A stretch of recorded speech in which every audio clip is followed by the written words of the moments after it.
Foundation. And those are some of the headlines. This is Democracy Now!, democracynow.org, The War and Peace Report. I'm Amy Goodman. In an emotional and largely symbolic move, the United Nations Cultural Organization, UNESCO, voted on Monday to grant membership to Palestine. Votes in favor, 107. Votes against, 14. Ladies and gentlemen, the General Conference has thus voted to adopt the draft resolution and decided to admit Palestine as member of UNESCO.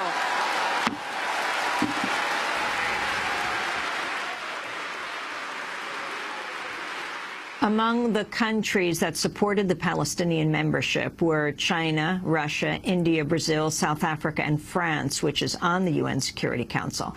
Among those abstaining were Britain and Bosnia, which currently also has seats on the Security Council. It could oppose Palestinian statehood in separate vote by that body scheduled later this month. The U.S. has threatened to use its veto, but Bosnia could make that unnecessary. Meanwhile, at UNESCO, no country has veto power, but both the U.S. and Israel opposed the vote Monday. Now the U.S. says it will cancel a $60 million payment due in November to the UN body. Membership dues paid by the U.S. account for about a fifth of UNESCO's annual budget. This is State Department spokesperson Victoria Nuland.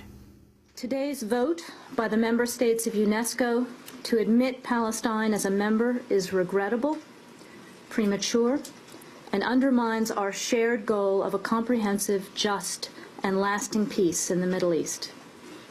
The United States remains steadfast in its support for the establishment of an independent and sovereign Palestinian state. But such a state can only be realized through direct negotiations between the Israelis and the Palestinians.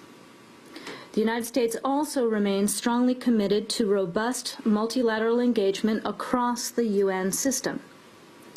However, Palestinian membership as a state in UNESCO triggers long-standing legislative restrictions which will compel the United States to refrain from making contributions to UNESCO. Victoria Nuland, State Department spokesperson. Diplomats said UNESCO may be forced to lay off employees and shut down offices given the reduction in their budget. To talk more about the significance of Palestine's UNESCO membership, we go to Washington, D.C. to Phyllis Bennis, fellow at the Institute for Policy Studies, has written a number of books, including Challenging Empire, How People, Governments, and the UN Defy U.S. Power, and Understanding the Palestinian-Israeli Conflict, a primer. Phyllis, welcome to Democracy Now! Talk about the significance of the UNESCO vote. The UNESCO vote was seen symbolically as the first effort of the Palestinians to win membership as a full member state. You'll remember, Amy, that the effort began about a month ago when the Palestinians went to the Security Council and the General Assembly in a series of discussions and a series of steps to ask for membership in the United Nations as a whole. That's been on hold for a while. The U.S. has made it clear that it will veto that decision in the Security Council. It has to happen there first.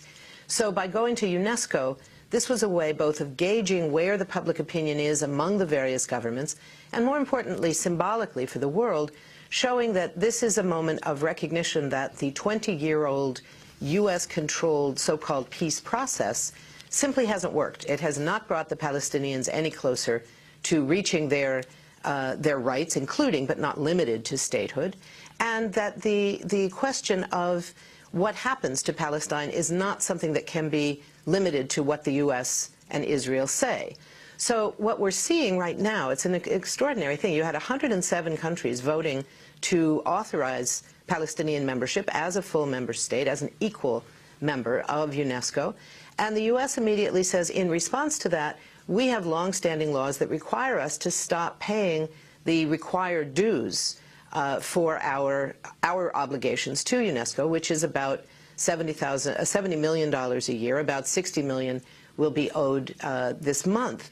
And what we're seeing there is really a classic example of the 1%, where most of our interests do not lie, controlling the 99%. The 1% being Israel and its supporters in the United States, saying that the U.S. should take an incredibly drastic position ending its support of UNESCO, which of course eventually will mean the U.S. will lose its vote in UNESCO, and potentially, similarly, in other UN agencies along the way. There's several agencies where there is automatic approval if the Palestinians request it. Once they've been approved by UNESCO, they can automatically join several other agencies, one of which, the World Intellectual Property Organization, is one that is of great concern to major U.S. corporations like Google and Microsoft, Apple, all of these corporations that are very concerned about issues of trademarks and copyrights. They're rather terrible legislation that goes on there, but that's a different issue.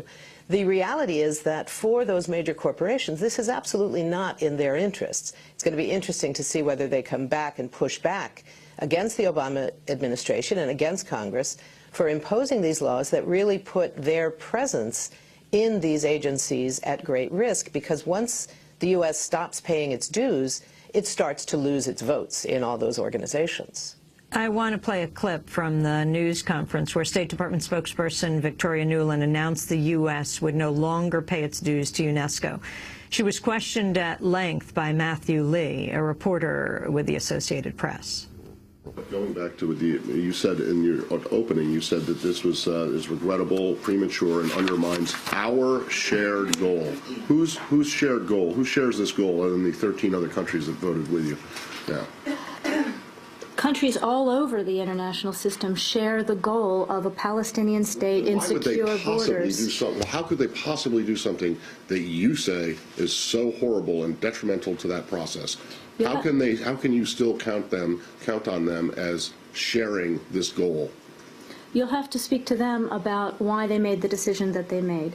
We considered that this was, as I said, regrettable, premature, and undermines the prospect of getting where we want to go, and that's what we're concerned about. Okay, and how does it undermine exactly? How does it undermine the prospect of where you want to go?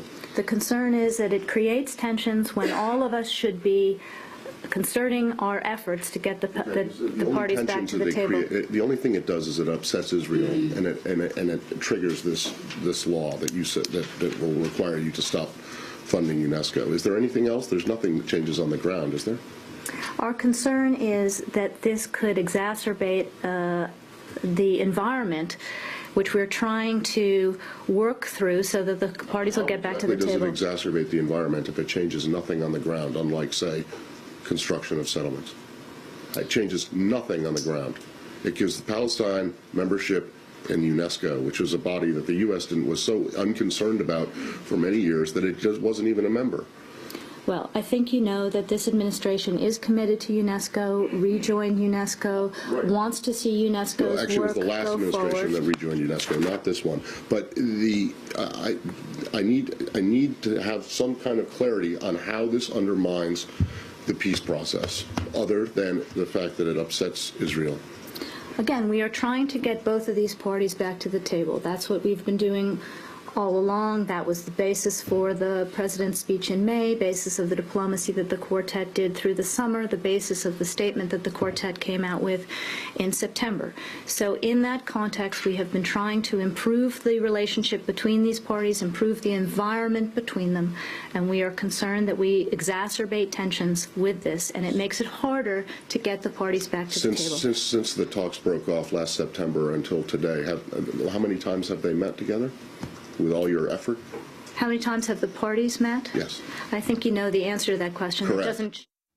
That was Victoria Nuland being questioned by the AP reporter Matthew Lee. Phyllis Bennis, your response. Well, it's extraordinary to watch Matt Lee's pressure on Victoria Nuland when she had no answer.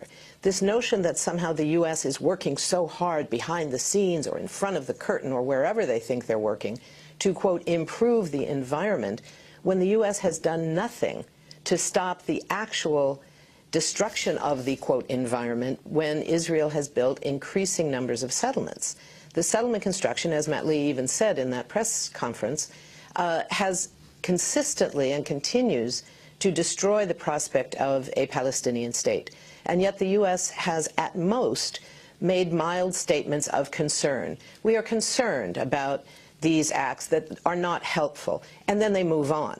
when there is a Palestinian move which is broadly supported across the world, including by a wide range of U.S. allies like France, you have a massive consequence that these old laws, one passed by George Bush Sr., under the administration of George Bush Sr. and signed by him, the other signed off by President Clinton in 1994, both of which require really drastic consequences, not particularly that harm the Palestinians themselves, but that harm the U.S. role in the world, that harm the United Nations. This is going to do great harm to UNESCO and its work in protecting the World Heritage Sites, its work in distributing information that shares science across the world, its work that protects indigenous languages. Those are the things that we will see being undermined by this U.S. response. There is nothing here that undermines the possibility of any sort of legitimate peace process. What it undermines is the illusion, the false illusion, that the U.S.-backed so-called peace process of 20 years is somehow moving towards the possibility of a just, lasting, and permanent solution to this conflict. We're talking to Phyllis Bennis, fellow at the